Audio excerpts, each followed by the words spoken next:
Hello, welcome to another episode of Church Technology. And yes, we've missed a few weeks, and we're sorry about that, being a little bit under the weather and a bunch of other changes going on. In fact, we're trying to change the structure of the show a little bit in January, so this whole thing is being, all our shows are being like restructured a little bit just to make them a little fresh and not really a big deal, but I like to bring a co-host on this show. I'm trying to find a co-host right now. So if you know somebody that might be interested in co-hosting and is involved in church technology regularly, then let me know, because I'm definitely looking around for one right now. So this week, I'm going to think it's a little quick because we're really are behind some times and behind doing anything's done and stuff like that. But one thing you can notice, I'm sitting actually in the control room. So I'm not in the studio, which is the other side of the wall in front of me. I'm actually out where the person who is switching, if somebody's switching for me or taking calls or whatever, sits. And I'll give you a little bit of an idea. This is the control area that I'm sitting at. So on the other side of the wall right here is the room where we generally sit and do our shows. And you can't really see on this side, but I got a bunch of monitors. What's 6 monitors there and a couple monitors over there. So, but I'm not here this week because something a little bit different. We are working on the other room a little bit. I added a couple monitors in there, but nothing major. It just was more convenient to do it here. I just finished another show and decided to stick out here and do it while I was sitting here. This week, though, is a little bit of something that I found interesting, and it's an inexpensive way of doing colored lights to see around your stage. If you don't want to go out and spend lots and lots of money on like LED fixtures and things like that, you just want to do some accent lighting and things like that. I found a way. Actually, I didn't find it. Somebody else at my church found it and showed me it. If you watch our Let's Make It show, we've shown how to control these LED strips before, but there's actually something new out. So let me show you what I'm talking about here. First of all, I should have gotten this out before now because it's a little noisy. So these little wind reels have different color, like the LEDs are red, green, and blue, and the whole strip is one color, red, green, or blue. You see, you have the plugs here and red, green, blue, and white. White being the common, and actually the plugs coming off the end there. And it comes with a little white box to control it, and it comes with one of these. Inexpensive, but not very convenient to control it with one of these. In fact, the options that come on this are not that good, and the controller isn't that good. If you're doing any kind of video, you'll see refresh rates it's hard to get past the flickering of the LEDs. But there is a way to get around it, and it's fairly inexpensive a way. And if you already have a light board, you'll find this very interesting. This is a box, and I'll see if I can find the manufacturer on it.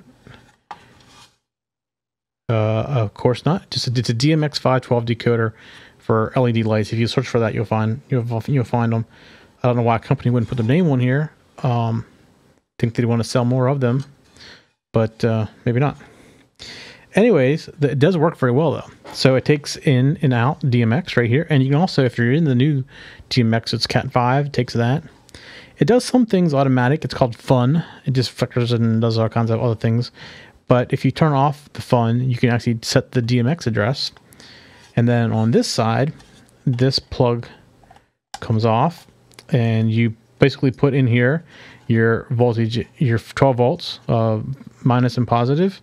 And then you hit your common, your red, green, and blue. They call them channel 1, 2, and 3, so you can put any way you want. I do red, green, and blue.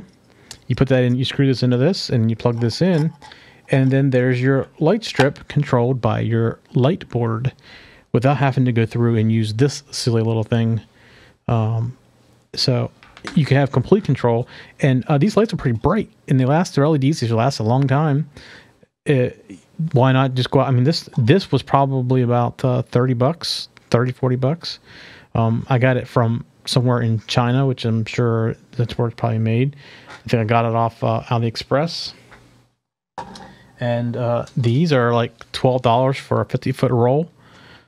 So yeah, I mean, you can do really inexpensive lighting accents and effects. The guy who showed me this at my church actually did some really cool things with them on the stage. with what do we call them? The risers. I can't think of the name. With the risers, as far as like making them look really cool, and he has some kind of material that glows in there. I have to ask what the material is, but it's a very inexpensive and easy way to do some quick accent lighting. I don't know what you just gotta make sure you get the right power for this. When I got these, I got the 5 amp 12 volt, so it should be able to run the whole string fairly easily. And the strings are adjustable. You can see you can't really tell probably, but inside of there's like little scissors. You can cut them to the right length, and you can just solder on more wires and use it any length you want. Just make sure you got enough power to power the length that you want. But so Church Technology is still around, and we are kind of revamping it a little bit. We have a long list of things we wanted to do, but we felt like we wanted to do more of a discussion versus less of a teaching. So we're going to bring in the ability for people you can always come to the chat room when we do this Monday nights, but we haven't been consistent enough for you to know when to come. And we're going to fix that definitely in January with a long list of subjects and another co-host hopefully by then. Plus we may even add, we have the ability to do this from other shows that are coming on. We take phone calls now. And whether it's an 800 number in the United States, outside the United States, it's a regular number, or you can Skype in to our Skype account. It's a voice only. You know, we do all of our shows with our guest and co-hosts through Skype, or most of the time we use Skype. We use Skype quite a bit. But this Skype is strictly for voice, so you just call in from one Skype to the other if you're outside the country and you wanted to talk. So that's an option we have coming up as well, but we're trying to make it more of a regular thing. We also would like your input on what you'd like us to cover. I have a lot of friends that do church stuff, so we can cover lots of things. Many of them have been doing it for many years, and prior to doing it for the church, they were doing it professionally. So whether it's lighting or sound or IT or whatever, we can definitely cover it with this show. So that's our goal coming up, and it'll become a lot more regular in January. So December we're going through and redesigning. We're changing the graphics a little bit on the shows, the lower thirds, making them look pretty. We actually have one of our friends that's a designer designing some of the lower thirds and things like that. So we're cleaning up that. We've rearranged the studio a little bit. You probably unless you watch the studio tour from one of the other shows, you probably don't really notice much, but internally we're changing a lot of equipment around and software just to make the workflow stream a little bit easier. Although I think our workflow is pretty easy. We're just switching, I hate to say this, from a Mac to a PC, just because unfortunately Macs don't have expandability. The new ones that have the high power don't have aren't easily expandable to take video capture cards. So we're still using our ATEM to do the switching. Right now, actually, I'm not even on the ATEM. I'm using, it's everything I'm using right now is USB into Wirecast, but it goes from the ATEM to Wirecast for switching, and then from that Wirecast to yet another Wirecast for streaming. And the Macs that we had weren't powerful enough to handle that, so we had the choice of either going and building a PC or using everything external, like buying some kind of Mac that's some kind of external. But the external stuff wasn't reliable. We tried that for a little bit with some AJ stuff and some Blackmagic stuff. So nothing was reliable enough to consider it to be 24-hour streaming. So we built the PCs. We tried to do some Hackintosh stuff, but in the long run, we decided we didn't want the lack of support for that. So we've switched over to Windows 7 for both of the Wirecast machines. So that's kind of been in progress, and it works a little differently. And but it seems like it's a lot more stable. I'm definitely much more comfortable with it being a stable platform, because the external devices would sometimes just disappear, and Wirecast wouldn't see them anymore. And so all the stability issues seem like they have gone with switching out the hardware. But we've done all this switching around in the background. It's a lot of work. We've rearranged the other studio just a little bit. Nothing that's obvious to the viewers, but to us, it's a big deal how we rearrange some of the monitors that we watch, and we've lowered the cameras and added PTZs to them, things like that.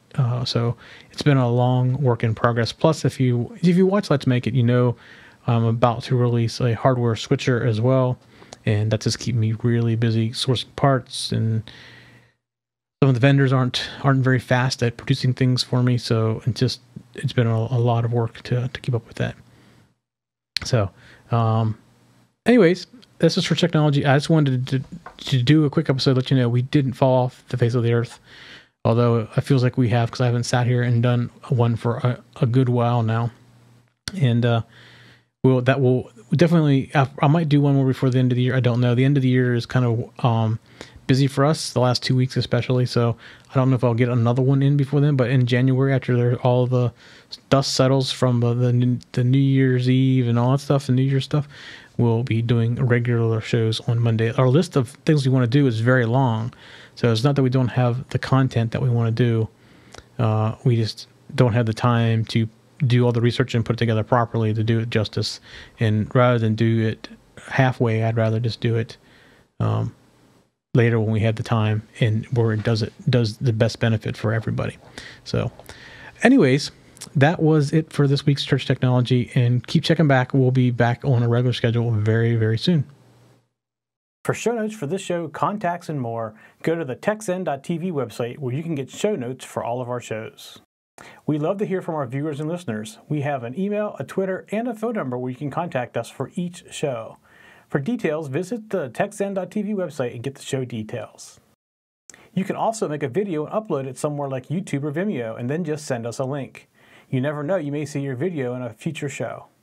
You can get all of our shows delivered automatically to your favorite device by going to your favorite podcast website like iTunes and subscribing. Each of our shows also has a YouTube channel you can subscribe to get regular updates. Our shows are also available on most internet radio networks like Stitcher and TuneIn Radio. You can also watch and listen to our shows on Xbox, TiVo, and Roku. You can even find us on your Zune.